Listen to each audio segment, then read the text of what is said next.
బూతులతో రాజకీయం చేయాలన్నా, లేదంటే జరుగుతున్న రాజకీయాల్ని పక్కదోవ పట్టించాలన్నా, భారతదేశంలో ఆంధ్రప్రదేశ్‌లోని పొలిటికల్ పార్టీలకు తెలిసినట్టుగా బహుశా మరెక్కడా తెలిసుండవు. మరీ ముఖ్యంగా ఇప్పుడు ఆంధ్రప్రదేశ్‌లో ప్రతిపక్షంలో ఉన్నటువంటి జగన్ రెడ్డి పార్టీ వారికి ఇది వెన్నతో పెట్టిన విద్య అనమాట. ఎందుకంటే నిన్నటి వరకు కల్తీ నెయ్యి, తిరుమల లడ్డు వివాదం చుట్టూ తిరిగిన రాజకీయం కాస్త ఉన్న పళంగా ఇప్పుడు ముఖ్యమంత్రి మీద బూతుల వ్యవహారం మీదకి రాత్రికి రాత్రి రాజకీయం తిరిగిపోయింది. నిన్నటి వరకు మొదటి పేజీలో ఉన్న కల్తీ నెయ్యి వార్త ఇవాళ 5వ పేజీలోకో, 6వ పేజీలోకో పడిపోయి ఉంటాయి వార్తాపత్రికల్లో, ప్రసార మాధ్యమాల్లో. కొంతమందికి అనిపించుండొచ్చు. బూతులు ఎవడు మాత్రం మాట్లాడట్లేడు, లేదంటే ఈ ఇటువంటి రాజకీయం కొత్త ఏం కాదు కదా, ప్రతిసారి జరుగుతుందే కదా అని చెప్పేసి. ఎందుకంటే ఎవడికి వాడు వాళ్ళ వాళ్ళ నాయకులు మాట్లాడిందని రైట్ అనిపిస్తుంది, అవతల వాడు మాట్లాడింది తప్పు అనిపిస్తుంటుంది.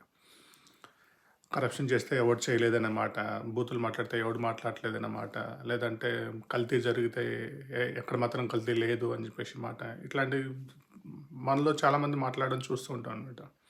ఒకటి గమనించాల్సింది ఏంటంటే, ఇక్కడ కరప్షన్ జరిగినా, కల్తీ జరిగినా, లేకపోతే రాజకీయ అనవసరంగా బూతుల ద్వారా పక్కదారి పట్టినా కానీ బేసిక్గా ఎఫెక్ట్ అయ్యేది ఎండ్ ఆఫ్ ద డే మనమే.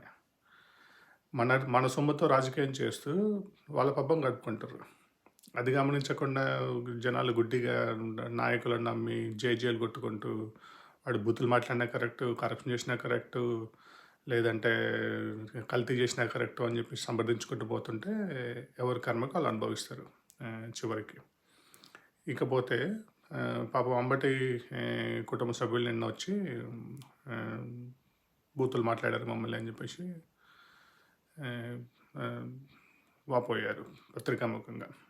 అయితే బేసిక్‌గా మరి ఇదే బూతులు ఇంట్లో వాళ్ళ తండ్రి గారు కూడా మాట్లాడారు కదా! మరి అప్పుడేమైంది? ఈ లోకానికి చెప్పే నీతి, నోరు మంచిదైతే ఊరు మంచిదవుతంటారు. ముందు మనం మాట్లాడకపోతే ఆ బూతులు మన దగ్గర దాకా తిరిగి కూడా రావు కదా! అట్లని వాళ్ళ మీద బూతులు ప్రయోగం చేసినోళ్ళు కరెక్ట్ అని చెప్పడం లేదు. కాకపోతే ముందు మన ఇంట్లో మన బంగారం మంచిదైతే పక్కోని మీద నిందలేయాల్సిన అవసరం ఉండదు కదా!